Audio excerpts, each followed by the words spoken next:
Teacher की नौकरी पाना सबसे आसान काम है और सबसे अच्छी नौकरी है। पता है कैसे? आपको करना होता है ग्रेजुएशन। आप चाहे बीए करो, चाहे बीएससी करो, चाहे बीकॉम करो या कुछ बीए ऑनर्स कर लो या बीटेक कर लो। बीटेक करने के बाद बहुत सारे बच्चों का मन होता है कि कर लें, कैंपस सिलेक्शन हो जाए, उनका जाके जॉब कर लें, लेकिन नहीं, उन्हें बताया जाता है भैया बीटीसी कर लो या बीएड कर लो। चलो ठीक है, यहाँ तक का वो भी कर लेते हैं। इन 2 साल में इतनी बार उन्हें ये सुनना पड़ता है, अरे आप तो टीचर बन जाओगे, आप तो मास्टराइन बन जाओगे। मतलब उस टाइम पता है हम लोग क्या कहते हैं, अरे नहीं नहीं अभी कहाँ, 2 साल बाद, अभी कहाँ 2 साल बाद। लेकिन वो 2 साल तक हम लोग को पूरा फील कराया जाता है कि नहीं आप टीचर हो, आप फ्यूचर टीचर हो।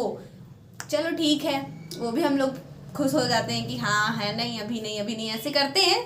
उसके बाद 2 साल बीतने के बाद जब हम टेट और सीटेट का एग्ज़ाम देने जाते हैं, पता है क्या होता है? टेट के एग्ज़ाम में मतलब जो आप उम्मीद नहीं कर सकते वो होता है। आपके हाथ से पेपर छीन लिया जाता है, वहाँ पता चलता है पेपर ही लीक हो गया। घर आ जाते हैं हम लोग, दूसरे डेट का इंतजार करते हैं कि फिर हमारा पेपर कब होगा। इनोवेशन सरकार सोचती है थोड़ा इनोवेशन लाया जाए, क्यों ना सीटेट वगैरह ऑनलाइन कराया जाए। ऑनलाइन पेपर होता है हमारा, लेकिन अब इनोवेशन तो हुआ है, लेकिन वहाँ पर पता चलता है कि सर्वर ही नहीं है।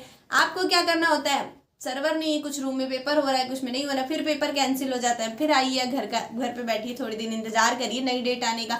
फिर जब डेट आएगा तब आप टेट और सीटेट क्वालिफाई कर लेंगे। उसके बाद क्या होता है, जब हमारा टेट और सीटेट निकल गया, अब हमें इंतजार करना है एक बहुत ही लंबे रास्ते का, सुपर टेट कब आएगा, कब आएगा, कब आएगा। उसके बीच बीच में हमेशा हमें एक जो है भड़काने वाली न्यूज़ दी जाती है, लो आ गई 50,000 वैकेंसी, लो आ गई 70,000 वैकेंसी, लो आ गई 97,000 वैकेंसी। इन सारी चीज़ों के बावजूद हम इंतज़ार करते हैं, सुपर टेट का पढ़ते रहते हैं। मान लीजिए सुपर टेट हमारा आ गया और हमें नौकरी भी मिल गई, काम तो हमसे कराया जाता है बहुत सारा, उसमें मुझे कोई दिक्कत नहीं है यार, जॉब मिलेगी तो काम तो आपको करना ही पड़ेगा। लेकिन उसके बाद पता है क्या होता है? टीचर का तो कोई स्टैंडर्ड होता नहीं है, प्राइमरी टीचर का तो कोई स्टैंडर्ड नहीं होता।